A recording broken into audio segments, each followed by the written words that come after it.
Olá, queridos, graça e paz. Quero desejar uma noite de bênção para a tua vida, para a tua casa, para a tua família. Estamos por mais um dia, por mais uma quarta-feira, dando início a este culto online. E eu convido a você a estar disponível nesse tempo em que o Senhor nos proporciona para estarmos o adorando. Eu acredito que você também tem esse intuito, teu coração esteja inclinado para estar adorando a Deus, exaltando ao Senhor e bendizendo o teu santo nome, que está acima de todo nome. É bem verdade que hoje, por ser uma quarta-feira, hoje nós estamos restritos aqui com esse culto online, você aí da sua casa, e nos domingos nós já estamos aí retomando com todos os cuidados. Tivemos um culto abençoado. Acredito que quem esteve aqui foi extremamente abençoado. Eu te convido, neste momento, a estarmos orando ao Senhor, buscando a sua face, para nos prepararmos para oferecer um culto cheio de graça, um culto cheio de fervor, um culto voltado para a adoração ao nosso Deus. Se possível, incline sua cabeça e oremos. Bendito Deus e eterno, queremos exaltar a Ti nesta noite. Queremos glorificar o teu nome, queremos dizer que tu és santo, tu és o único Deus, digno de receber glória, digno de receber honra e também louvores, Senhor. Senhor amado, queremos externar a nossa alegria, a nossa satisfação. Muito obrigado a Deus por mais um dia que o Senhor nos concedeu, mais um dia que a sua bondade, que a sua misericórdia nos alcançou, Deus. Deus amado, eu quero te apresentar o teu filho, a tua filha, que se encontra na sua casa, na sua residência, Senhor amado, com o intuito de prestar a ti um culto de adoração, ó Pai. Senhor, que tu possa nos visitar, Senhor amado, uma vez mais. Sabemos, ó Deus amado, que tu está em todos os lugares. Tu é um Deus onipresente. Senhor amado, não existe um lugar sequer onde a tua presença alcança e chega. Então queremos te pedir, Senhor amado, fica conosco, nos ajuda, Senhor amado, nesta noite a prestar a Ti um verdadeiro culto, um culto racional, um culto movido, Senhor amado, de quebrantamento, e que o nosso coração, ó Deus amado, esteja preparado para receber a Sua poderosa palavra.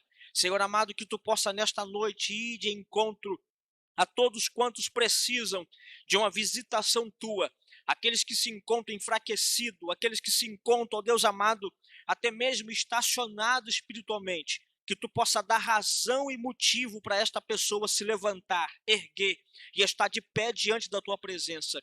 Deus amado, assim te pedimos, ó Deus, fica conosco, nos ajuda e nos favorece com a Tua gloriosa presença.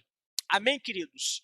Eu quero aproveitar esse tempo que o Senhor tem nos dado. E é muito importante nós entendermos que existe uma vontade permissiva de Deus. Se o Brasil e o mundo está vivendo o que está vivendo, é porque Deus assim o permitiu. Existem três vontades que ninguém escapa dela. É a vontade absoluta de Deus, é a vontade permissiva de Deus, é a vontade do agir e do efetuar de Deus, ou seja, o querer de Deus. Ninguém escapa dessa vontade. Mas eu quero te motivar nessa noite a dar o seu melhor culto, mesmo aí da sua casa. Tenho certeza plena que daqui a um pouquinho de tempo isso vai acabar. Daqui a um pouquinho de tempo nós vamos estar unidos, reunidos, vivendo em unidade na igreja, aqui no templo. Igreja somos nós, igreja é você. Igreja é aqueles que confessaram a Cristo como Salvador. E você está inserido nesse contexto de igreja. Eu te convido a abrir a sua Bíblia no Evangelho de Jesus Cristo, segundo escreveu Lucas, no capítulo de número 9, versículo 57. Esse é o texto base a qual eu quero transmitir-lhes uma mensagem de Deus para o seu coração. Lucas, capítulo 9, verso de número 57.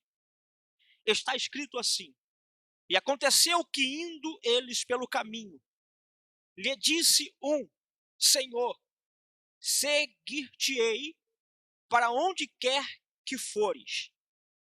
E disse-lhe Jesus: as raposas têm covis, e as aves do céu ninhos, mas o Filho do Homem não tem onde reclinar a sua cabeça. E disse a outro: segue-me. Mas ele respondeu: Senhor, deixa que primeiro eu vá sepultar meu pai. Mas Jesus lhe observou e disse-lhe: deixa os mortos ou enterrar os seus mortos, porém tu vai e anuncia o reino de Deus. Disse-lhe também a outro: Senhor, na verdade disse também outro: Senhor, eu te seguirei, mas deixa-me despedir primeiro os que estão em minha casa. E Jesus lhe disse: ninguém que lança mão do arado e olha para trás é apto para o reino de Deus. Amém? Eu quero dar um tema para esta simples mensagem que será introduzida no seu coração e também no meu coração. Na verdade, Deus ele tem palestrado, ministrado ao meu coração alguns dias atrás, alguns meses, na verdade.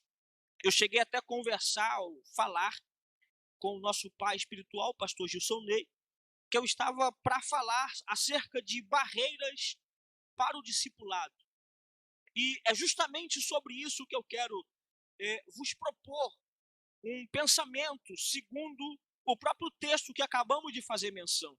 Dentro do texto, a partir do capítulo 9, nós vamos perceber que Jesus ele estava anunciando a pregação, anunciando a sua palavra. Ele estava, na verdade, convocando alguns discípulos. Nós vamos ver no capítulo 9 que Jesus ele chama 12 discípulos.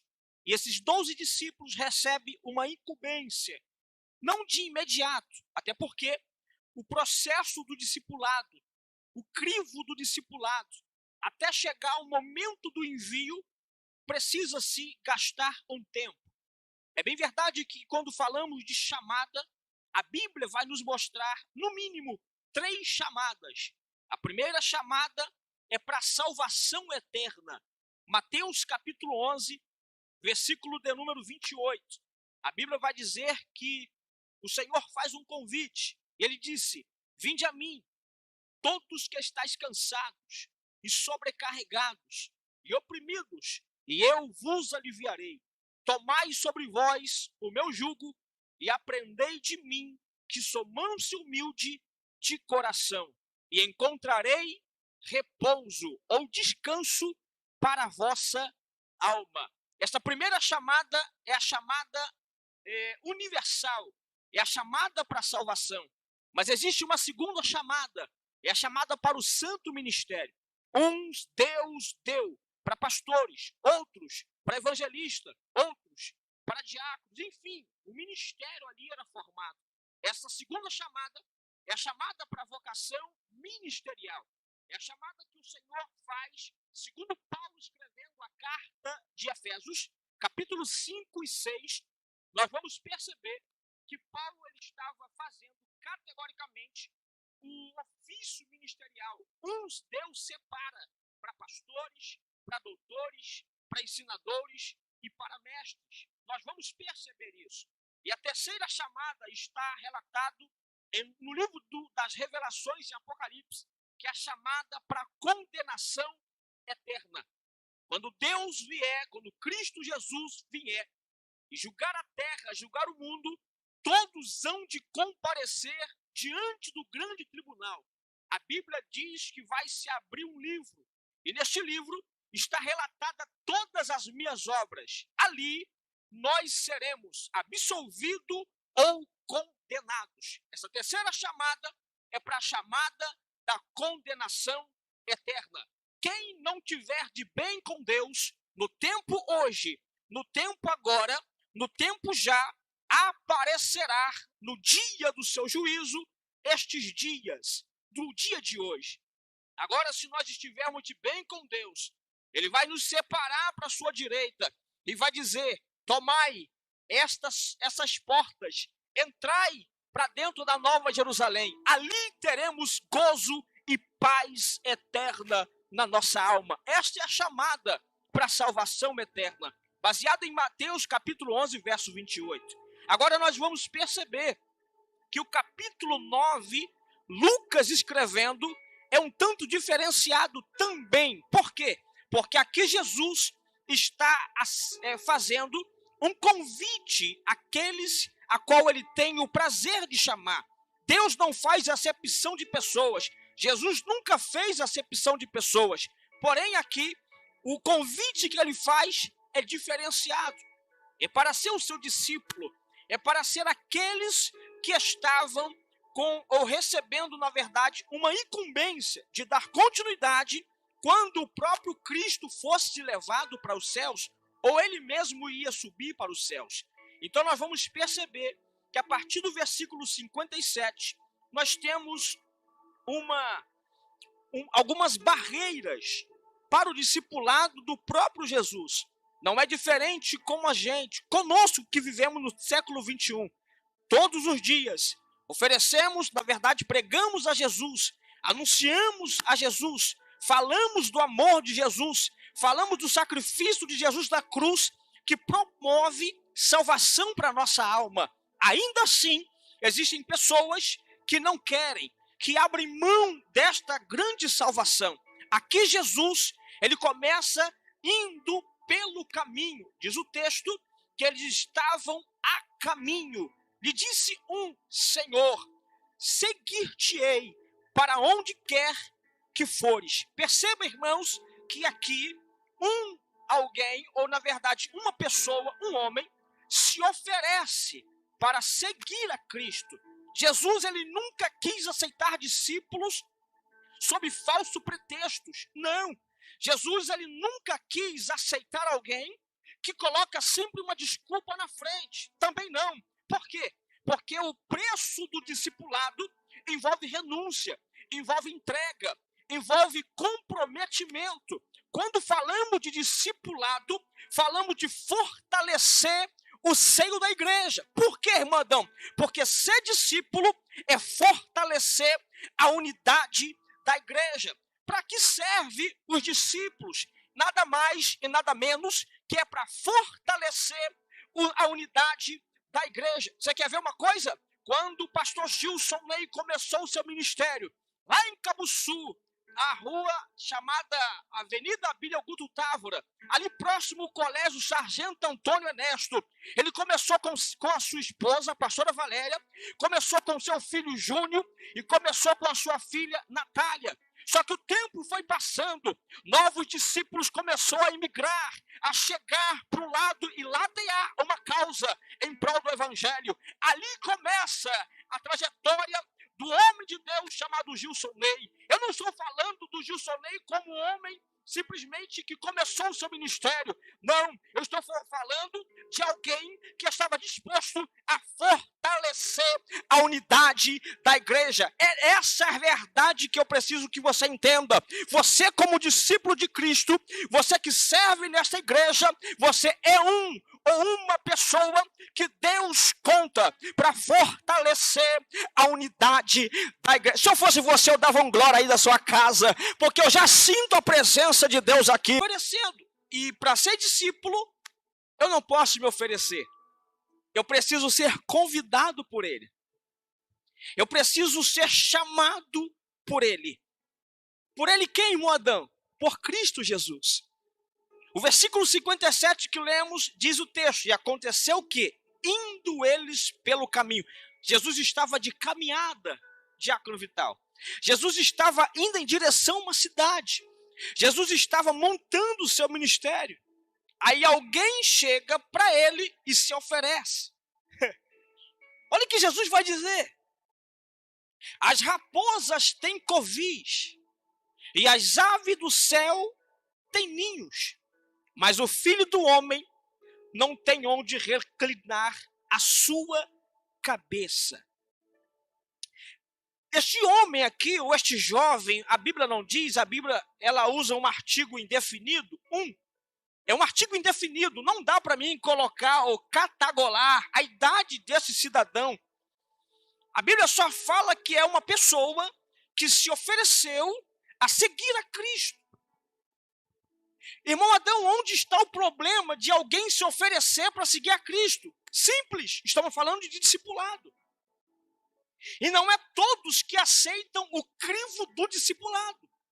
Perceba que quando Jesus fala que as raposas têm covis, as aves do céu têm ninhos, mas o filho do homem não tem onde reclinar a cabeça, dá a entender, e a conotação do texto seguido, a gente vai perceber que encerra-se o assunto. Diz alguns historiadores e teólogos que esse homem aqui saiu frustrado. Esse homem achou que Jesus era um aventureiro, que queria granjear espaço na cidade. Dizem alguns pensadores que quando Jesus disse que as raposas têm covis, as aves do céu têm ninho, e o filho do homem, ou seja, o próprio Cristo, não tem onde inclinar sua cabeça, alguns historiadores vão dizer que este homem saiu frustrado. Porque ele não encontrou em Jesus uma perspectiva de granjear aquilo que no seu coração estava. É interessante pensar sobre isso, porque Jesus ele nunca estava interessado em buscar discípulos sobre falsos pretextos. Por quê? Porque ele deixou bem claro que o discipulado tinha um preço. Existe um preço para ser discípulo de Cristo. Eu me lembro muito bem de uma quarta-feira, a saber, 3 quarta-feiras atrás, eu falei sobre negue-se a si mesmo. E teve um ponto da mensagem que eu falei justamente isso. O preço, ou na verdade o custo do discipulado, está ligado a preço. E quando falo de custo, quando falando de você dar o passo em direção a Cristo e aceitar o crivo do discipulado, que aí a gente vai começar a aprender no processo do discipulado que existe renúncias, existe abnegações, existem momentos que você vai ter que renunciar à tua casa, existe momento que você vai ter que renunciar à tua vida, existe momentos que você vai ter que abrir mão dos teus sonhos, dos teus projetos e se colocar literalmente na dependência de Cristo Jesus. Esse é o preço do discipulado. Não existe resultado positivo sem antes provarmos o negativo. Não tem como alguém alcançar a glória sem antes passar pela vergonha. Não existe exaltação sem antes passar pelo crivo da humilhação. Deus nunca vai criar talhos para levantar você. Deus nunca vai utilizar caminhos que aos nossos olhos parece bom. Não, Ele vai te mostrar o real. E ser discípulo é entender esses valores que são inegociáveis. Existem algumas barreiras que o discipulado, na verdade, no processo do discipulado, no caminho do discipulado, levantam-se grandes barreiras. Essa primeira barreira que a gente aprende aqui é a barreira do conforto pessoal. Quando Jesus disse, as raposas têm covis, as aves do céu têm ninhos. Entenda-me como profeta nessa noite. Mas o filho do homem não tem onde reclinar a cabeça. Na cabeça de alguns, Jesus não tem um teto para morar. Na cabeça de alguns, Jesus é simplesmente mais um que está tentando a vida na pregação. Deixa eu abrir um parênteses aqui e começar a tirar o milho do sabugo. Me perguntaram uma certa feita, e a pergunta foi bem ousada, e me disseram, Adão, por que você não deixou ainda de trabalhar? Por que você ainda não abriu mão do serviço? Eu falei, por quê? Você está perguntando isso? Você prega direitinho, cara. Tu conhece a Bíblia. Só que no evangelho, irmão, não é para se aventurar. O evangelho não é lugar de aventureiros. O evangelho é lugar de entender que ser discípulo é pagar um preço. E no processo do discipulado existem grandes barreiras que vão se levantar para não permitir eu e você ser discipulado. Perceba que Jesus, ele está montando, irmãos, o seu ministério. Ele começa a detectar, a perceber, irmão Vital, que existem barreiras para o seu discipulado.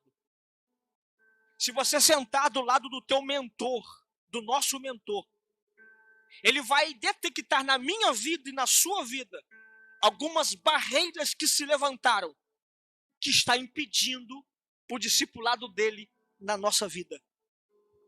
Existem momentos que a gente precisa entender e compreender que em sã consciência, a partir de hoje, não seremos mais inocentes, não somos mais inocentes, porque nós estamos descobrindo, à luz da Bíblia, que o discipulado tem barreiras. E é justamente isso, barreira do conforto pessoal. O primeiro candidato a discípulo, na passagem que li, não iria seguir a Jesus, porque queria, na verdade, ele teria que desistir de alguns confortos. Eu quero perguntar a você, você está disposto a abrir mão do teu conforto pessoal para ser discípulo de Cristo? Irmão, não, eu já sou crente. Eu já converti ao Senhor, ao Evangelho, à sua palavra. Eu já professei o Senhor como meu Salvador. Tá. Mas você é discípulo dele?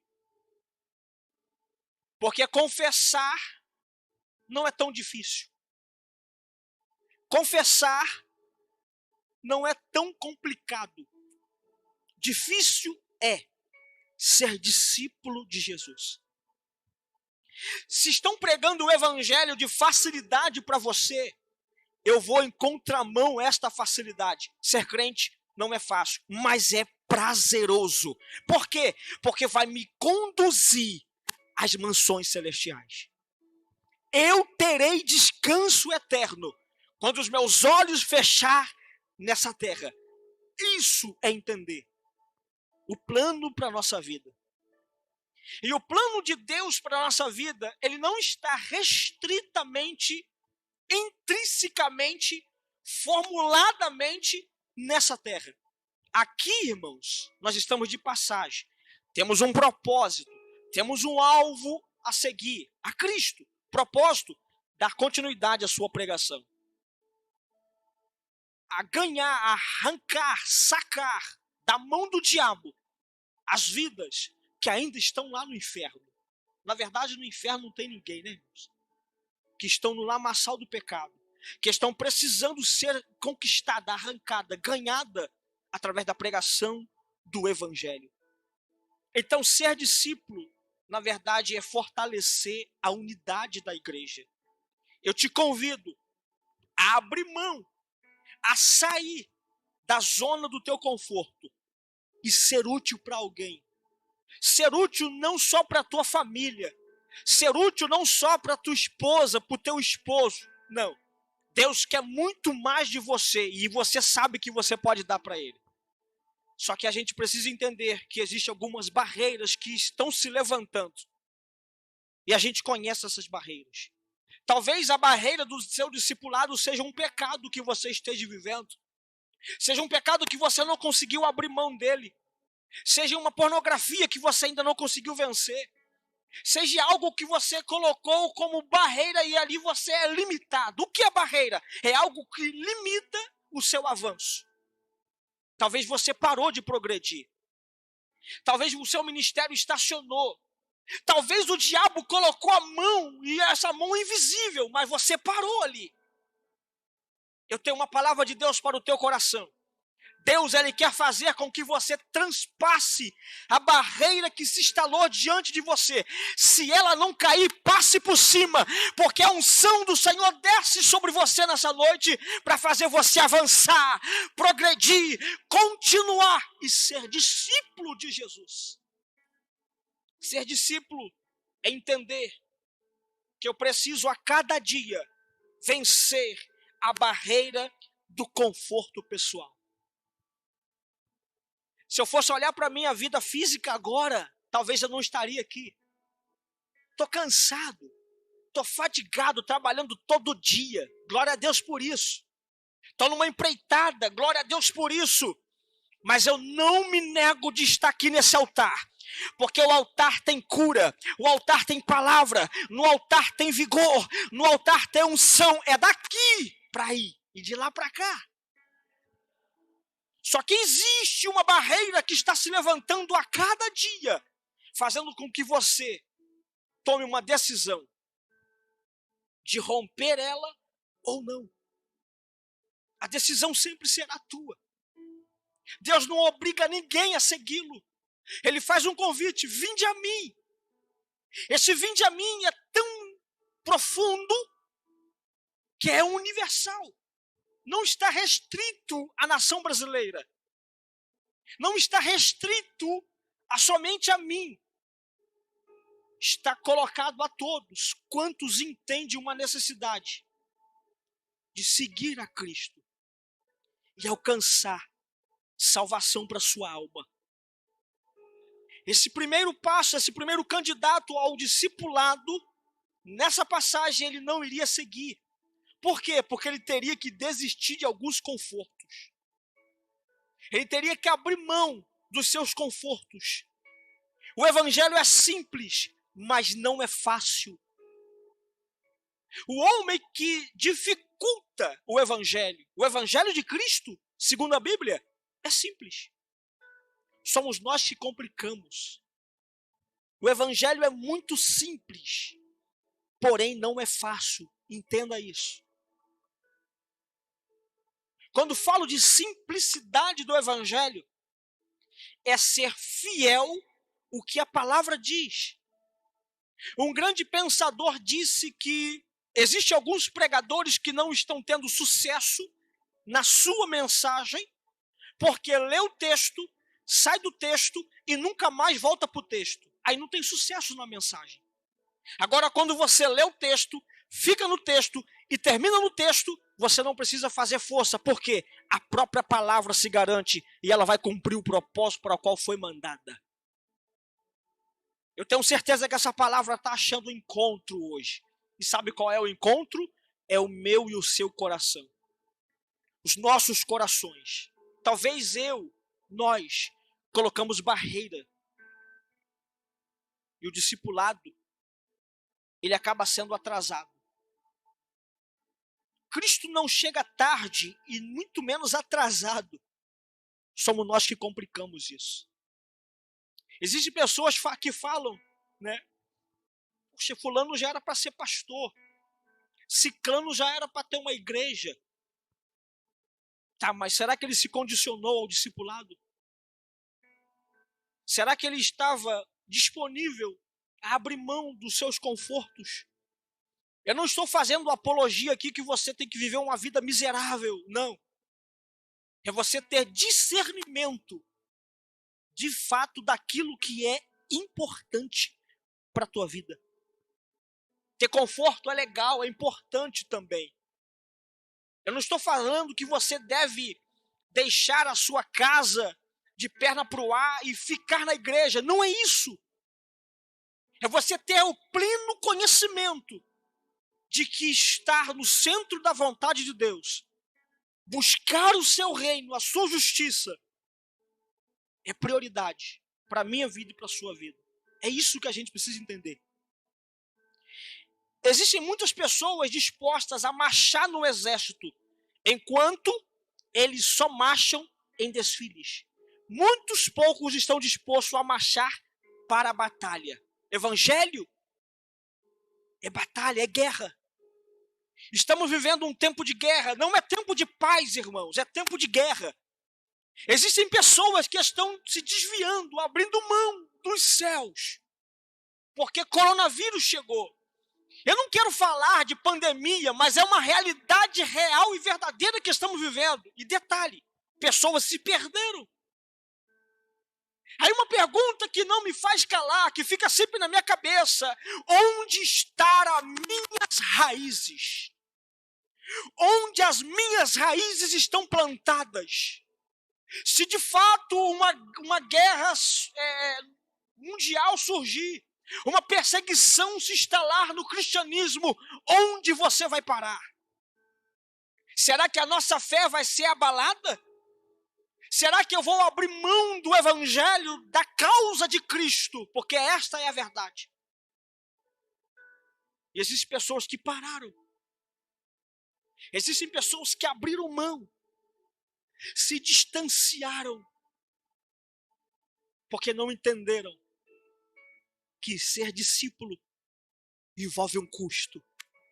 E o primeiro custo é você abrir mão do seu conforto pessoal. As raposas têm covis, as aves do céu, ninhos, mas o filho do homem não tem onde reclinar a sua cabeça. Eu pregaria horas só nessa palavra, só nesse verso, porque isso arde no meu coração.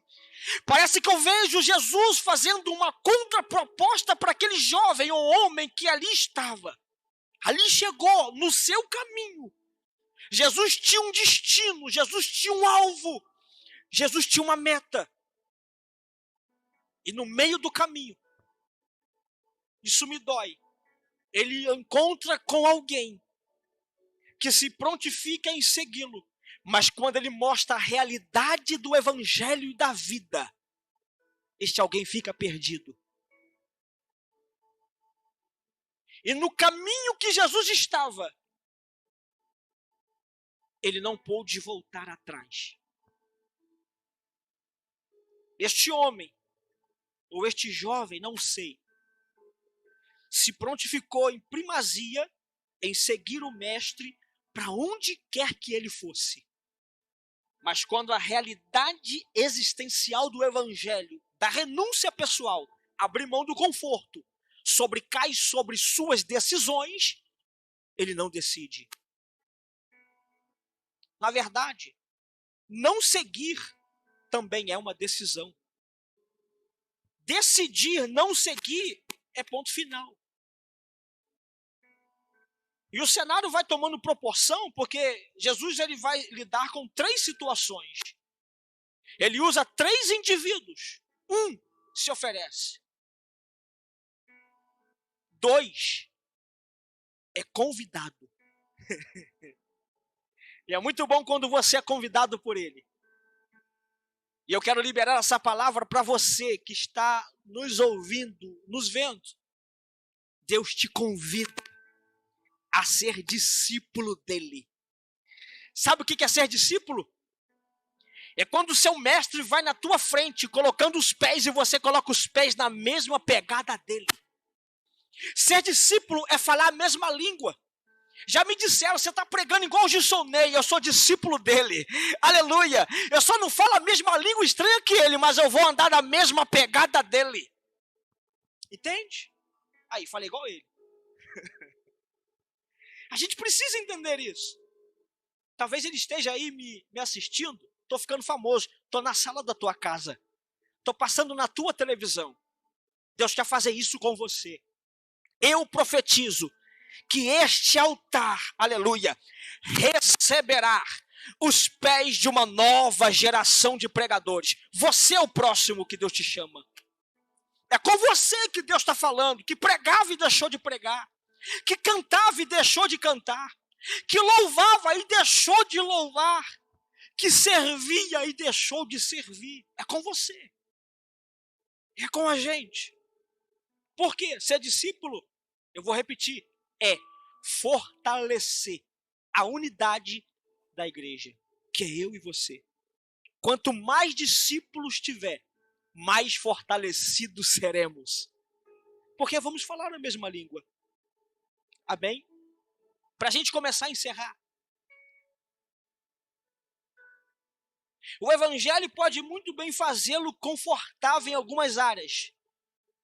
Mas, mais do que fazer de você uma pessoa feliz, o evangelho quer fazer de você uma pessoa realizada. Por quê? Porque em Deus, em Cristo Jesus, nós seremos realizados. Não estou falando monetariamente, irmãos. Estou falando de paz, de satisfação em servi-lo, em ser discípulo dele. É ser realizado nele. É buscar, como diz Mateus 6,33, primeiro, o reino de Deus, a sua justiça. Não é as demais coisas. E estas coisas, artigo definido. Você que é professor de português, entende a gramática, você vai ver que ele definiu o que seria. Quando eu busco o reino, a sua justiça, o arroz, o feijão, a carne, a vestimenta, não faz. Porque ele está falando sobre roupa e mantimento. Não vai faltar para você. Ser discípulo é entender a proposta que o seu Senhor faz e se condicionar a essa proposta. Essa é a primeira barreira do discipulado. Eu preciso sair da minha zona de conforto. E sair dela está relacionado a avançar para um objetivo comum de um propósito. Qual é a proposta que Jesus faz? Disse a outro, segue-me. Mas ele respondeu, Senhor, deixa que primeiro eu vá sepultar meu pai. Essa segunda barreira do discipulado são a barreira das prioridades equivocadas. Todos nós sabemos, você que estuda a Bíblia, você que é pesquisador, na cultura judaica existiu uma questão do significado da palavra sepultar. O sepultar o pai aqui não é enterrar literalmente. O sepultar o seu pai aqui é esperar que o seu pai morra para que os bens do pai seja sepultado no filho.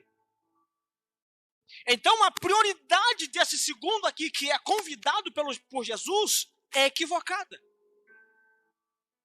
Quando o Senhor Jesus faz o convite, porque o texto diz, e disse a outro, segue-me. Este outro que Jesus convida, porque o primeiro foi oferecido, se oferece, as suas prioridades são equivocadas. E eu quero abrir um parênteses aqui para você pensar. Quais têm sido as tuas prioridades? O que você tem colocado como prioridade para a sua vida? Perceba que a prioridade primária desse segundo personagem aqui é sepultar o pai. Nas entrelinhas da Bíblia, e pesquisando e analisando esse texto, eu descobri que ele estava interessado em primeiro se bastar daquilo que o pai poderia lhe oferecer na sua morte. Era possessões, na verdade era entrega de herança. Sepultar o pai aqui implica em dizer, deixa primeiro eu pegar aquilo que me pertence como herança e depois te seguir. Sepultar aqui é dar conotação daquilo que ele estava de fato interessado. Ser discípulo é abrir mão daquilo que está preparado para você, para aquilo que Cristo já preparou para você. Aquilo que o meu pai pode deixar para mim como herança não se compara com aquilo que Jesus Cristo, aleluia, separou para mim. E uma porção não é terrena, é uma porção celestial. O céu te aguarda. Oh, reminasse com derres. Prioridades equivocadas. Falar de prioridades equivocadas é lembrar daquilo que você escolhe primeiro, para depois você colocar como coisas de segundo plano. Prioridade está ligado a quando você separa em um espaço e dentro dessa separação você vai colocar o seu valor, a sua, de fato, importância naquilo. Aí eu quero te perguntar, quais têm sido, ou qual tem sido a minha e as nossas prioridades? Será que de fato não somos equivocados em algumas? Perceba que o segundo vai dizer, deixa eu sepultar primeiro. Deixa eu sepultar primeiro meu pai. Aí Jesus não vai ser indelicado. Jesus não vai usar uma palavra dura para ele. Mas ele vai dizer, deixa os mortos. Ou enterrar os seus mortos. Porém tu, vai. E anuncia o reino de Deus. Perceba que a prioridade do segundo personagem que a Bíblia nos faz menção é sepultar o seu pai. É tomar posse daquilo que lhe está esperando. Até porque ele precisa esperar o pai morrer. Eu faço um apelo aqui. Estude esse texto. Vai nas raízes, de fato, da pesquisa, e você vai se deparar com essa palavra sepultar. Não está ligado a somente enterrar o pai, mas está ligado a transferências de bens.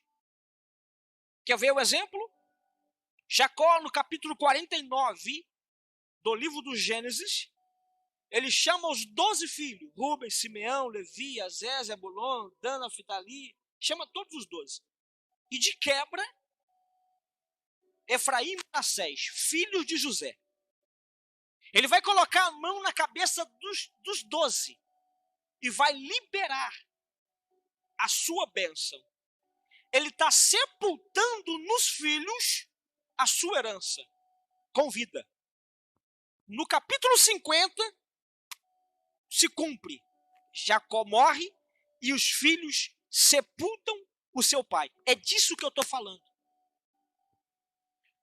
A prioridade desse segundo rapaz aqui é equivocada. Por quê? Porque o convite para ser discípulo de Jesus, eles têm que estar ligado à minha inclinação imediata, instantânea. Ou vai ou racha. É agora ou nunca. E a palavra está direcionada para mim e para você nessa noite, dizendo dessa mesma forma.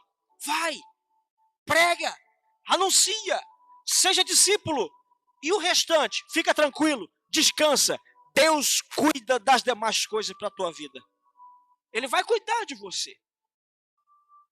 Quando ele vê que a minha prioridade não está equivocada, que o reino de Deus é prioridade na minha vida, ele vai cuidar das demais coisas. Aleluia. Glória a Deus. Eu vejo o socorro de Deus para a sua casa. Eu vejo o socorro de Deus para a tua família. Eu vejo o socorro de Deus para o teu ministério. Eu vejo o socorro de Deus para você nessa noite. Por quê? Porque vamos escolher as prioridades certas. Vamos colocar certamente aquilo que é de fato prioridade. Para não se tornar um erro, uma barreira no discipulado de Jesus na nossa vida. Perceba que o segundo candidato a discípulo sentiu o chamado dos laços familiares sobre o chamado para o discipulado. Nota, Jesus não estava negando a esse homem uma oportunidade de ir, até mesmo no sepultamento do seu pai. Ele usou uma expressão que significava, espere até ele morrer. É isso que Jesus está dizendo. Segue tu a mim, prega o meu evangelho. Quando seu pai morrer, vai lá e sepulta. É isso que Jesus estava dizendo. O que quis dizer para ele, na verdade? Ele não entendeu. Aí Deus está dando um start aqui para mim e para você. Adão, Igreja Batista Peniel, Igreja Mundial.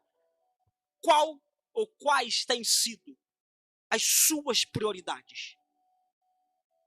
Busca primeiro a mim. Segue tu a mim. A sua casa, a sua família, os seus amigos. Fique tranquilo. a pregação que eu colocar na sua boca vão alcançar todos eles. Louvado seja Deus. Alguns, como este homem, fazem da família o foco de suas vidas. Eu vou começar. Alguns, como esse homem, faz a si mesmo como o foco da sua vida, das suas demandas. Onde está Deus em tudo isso? Onde fica Deus quando eu priorizo primeiro a minha casa? Quando eu falo de priorizar minha casa, irmãos, é colocar ela acima de Deus. Eu não estou dizendo aqui que você tem que abandonar a tua casa, não. É colocar a tua família acima de Deus, não. A escala, na minha concepção, é Deus, casa e igreja. E quando isso está equilibrado, ninguém fica em falta. E só Deus, só o reino ganha. É isso que a gente precisa entender. Nem todas essas coisas são ruins em si mesmas. Mas tornar-se, ou tornam-se, na verdade, mal, quando elas nos impedem de ser discípulos de Jesus. O foco tem que ser Jesus. Eu quero que você repita essa palavra comigo. O foco precisa ser Jesus. O foco principal da minha vida, da sua vida, precisa ser Jesus. Jesus de Nazaré. Você conhece Jesus? Eu vou dizer para você quem é Jesus. Na letra J é justiça, é justificador, é justo. Na letra E é eterno, é excelente e também eminente. Na letra S é santo, é santificador. Na letra U é único, ungido e unigênito. E na última letra S é Senhor, Salvador, que salva a minha vida, a sua casa, a nossa casa. Ele te convida nessa noite. Seja meu discípulo. Eu encerro aqui dizendo para você, para mim, para nós,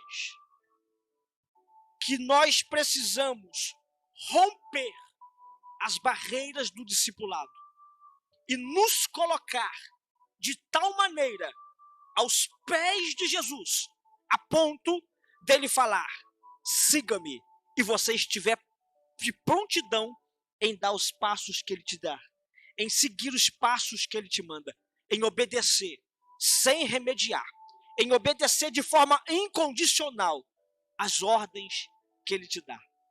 Eu espero que você seja abençoado nesta noite por esta palavra. Até aqui deu o Senhor ao meu coração.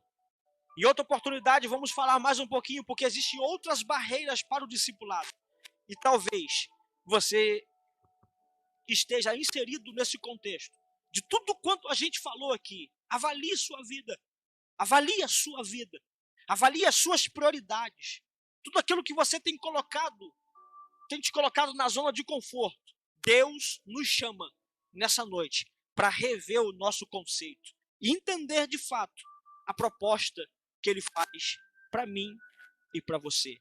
Fica com Deus, que os céus te abençoe, que Deus te abençoe. Senhor, te louvamos, exaltamos a ti, Senhor, pela tua bondade, pela tua palavra. Deus de amor e de misericórdia, queremos ser grato a ti, porque sentimos o teu toque, sentimos a tua presença, sentimos o agir do teu Espírito Santo. E nessa noite, ó Deus amado, tu possa ir de encontro a cada casa, a cada lar, Senhor, que se encontra conectado por este aparelho, Senhor amado. Que tu possa fortalecer, que tu possa estabelecer o teu reino nesta casa, nesta família, e que vidas nessa noite possam ser mudadas, transformadas pelo poder da tua palavra. Senhor, que nos falte ouro, que nos falte prata, que nos falte, Senhor amado, até mesmo o alimento, mas que não nos falte a tua palavra, a tua revelação da tua palavra. Assim oramos agradecidos no nome de Jesus. Fique com Deus, graça e paz. Shalom.